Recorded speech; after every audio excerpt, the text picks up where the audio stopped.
evening, for the first time since World War II, the United States has launched a torpedo to sink an enemy warship. The attack on the Iranian vessel off Sri Lanka's coast killed 87 people, leaving 32 survivors. It's a dramatic escalation of the war. Iran's foreign minister warning America will bitterly regret the precedent it set. Nine's Europe correspondent Mimi Becker begins our coverage from Tel Aviv. Modern warfare through the eyes of a periscope. The IRIS Dina warship locked in, then in pieces. A quiet death followed by a loud victory lap. They are toast, and they know it. 9 News can reveal there were 2 Australians on board the US submarine that launched the hit. The IRIS Dina is the largest of more than 20 ships from the Iranian regime the US forces have struck or sunk. And the Pentagon claims Iran's ballistic missile strikes are down 86% from the first day of fighting. America is winning, decisively, devastatingly, and without mercy. Somebody said, on a scale of 10, where would you rate it? I said about a 15.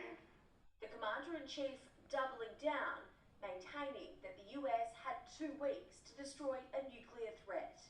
When crazy people have nuclear weapons, bad things happen. Israel continued its air offensive in Tehran.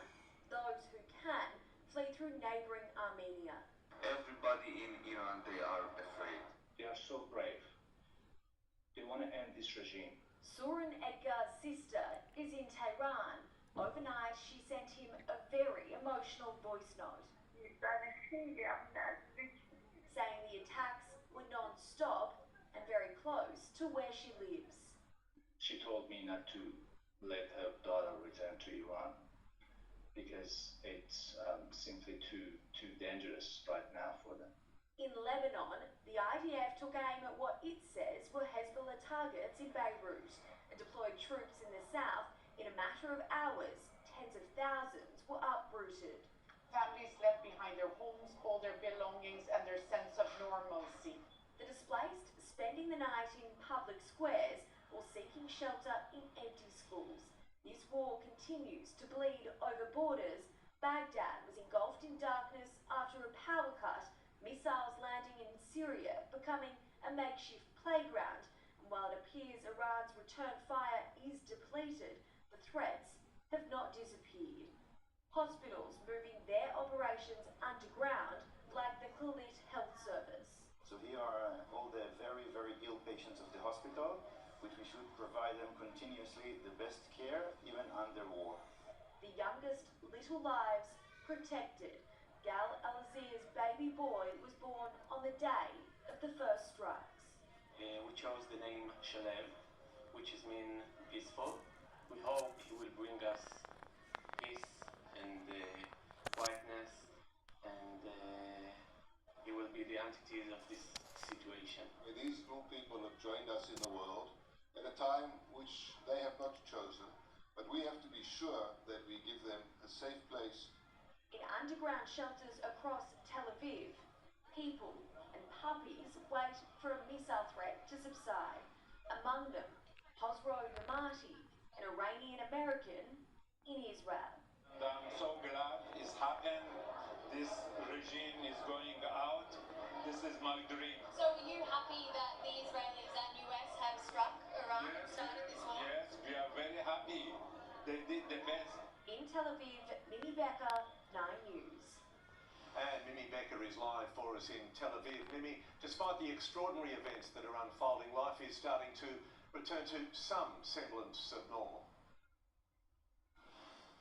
Pete, schools will remain closed, but groups of up to 50 people will soon be allowed to gather, and people are also being permitted to return to work if it's in a protected environment. It's perhaps a sign that Israel is comfortable with its position in this conflict, despite Iran warning there will be repercussions for that torpedo attack. The IDF has already said this morning it's launched another wave of missiles towards Tehran.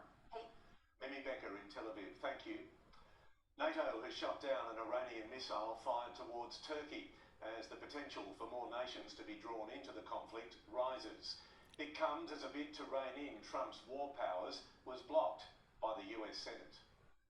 The Iran war spreading to to a NATO nation. A ballistic missile fired by the Islamic regime downed by the alliance's air defences just before entering Turkish airspace. The retaliation as Donald Trump's campaign carries on, and it could now last for 8 weeks. Death and destruction from the sky, all day long. We're playing for keeps. The US Senate blocking a bid to rein in the US president's war powers. Political support on the home front for now. Allies across the Atlantic more uncertain. Is your special relationship with President Trump dead, Prime Minister? The British Prime Minister lashed by Trump, who claimed a lack of cooperation. This is not Winston Churchill that we're dealing with. Hanging on to President Trump's latest words is not the special relationship. Sir Keir Starmer says fighter jets have flown to the region, and helicopters with anti-drone capabilities will be there soon.